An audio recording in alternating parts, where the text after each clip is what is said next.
بسم اللہ الرحمن الرحیم۔ السلام علیکم پیارے ساتھیو، پچھلی ویڈیو میں ہم نے آپ کو بتایا تھا کہ افغانستان کے امیر عبد الرحمن نے 1893 میں برطانوی ہند کے ساتھ ڈیورنڈ لائن کے جس معاہدے پر دستخط کیے تھے اسے ان کے بیٹے امیر حبیب اللہ خان نے 1905 میں ایک نیا معاہدہ کرتے وقت بھی برقرار رکھا، لیکن 1919 میں ان کے قتل کے بعد جب ان کے صاحبزادے امان اللہ خان برسر اقتدار آئے تو انہوں نے دونوں معاہدوں کو تسلیم کرنے سے یکسر انکار کر دیا۔ امان اللہ خان کا خیال تھا کہ ان دونوں معاہدوں کے ذریعے افغانستان کی خود مختاری برطانیہ کے ہاتھوں گروی رکھ دی گئی ہے، جبکہ وہ اس نیم غلامی کے بھی سخت خلاف تھے جو دوسری انگلو افغان جنگ کے بعد برطانیہ نے افغانستان پر مسلط کر دی تھی۔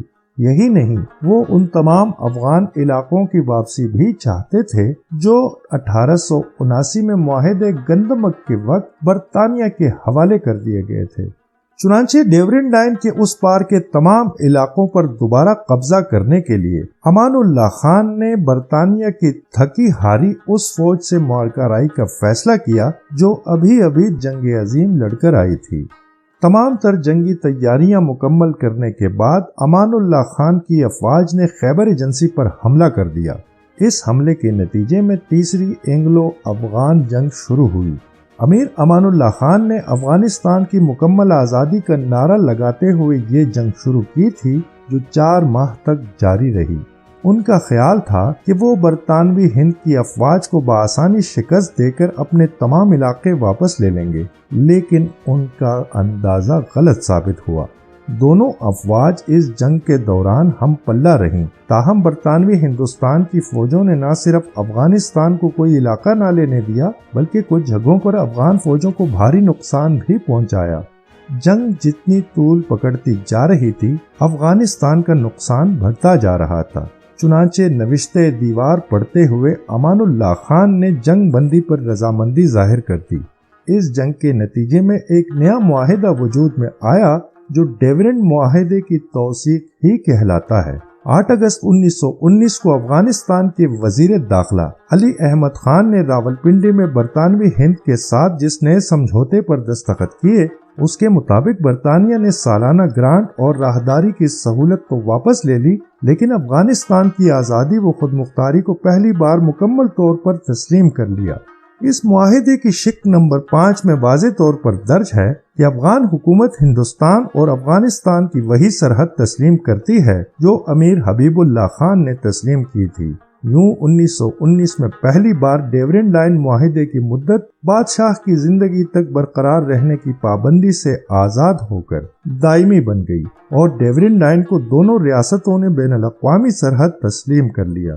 22 نومبر 1921 کو کابل میں دونوں حکومتوں کے درمیان ایک اور معاہدہ ہوا جس میں ایک بار پھر یہ دہرایا گیا کہ فریقین افغانستان اور ہندوستان کی وہی سرحد تسلیم کرتے ہیں جس کی توثیق 1919 کے معاہدے میں کی گئی تھی۔ اگرچہ یہ ایک تجارتی معاہدہ تھا لیکن انگریزوں نے اس میں ڈیورنڈ لائن والی شق برقرار رکھی۔ چنانچہ دوسری بار معاہدے کو شخصی کے بجائے ریاستی بنا دیا گیا اور 1919 اور 1921 کے معاہدوں میں امیر امان اللہ خان کی حکومت نے ڈیورنڈ لائن پر بین الاقوامی سرحد کی مہر از خود لگا دی، کیونکہ معاہدوں میں امیر کی جگہ افغانستان کا لفظ استعمال کیا گیا تھا۔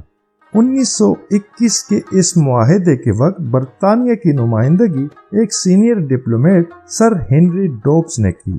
کوئی بھی فریق 3 برس بعد معاہدے سے دستبردار ہو سکتا تھا، لیکن نہ ہی برطانوی ہند اور نہ ہی امیر امان اللہ خان کی حکومت اس سے الگ ہوئی بلکہ اسے برقرار رکھا۔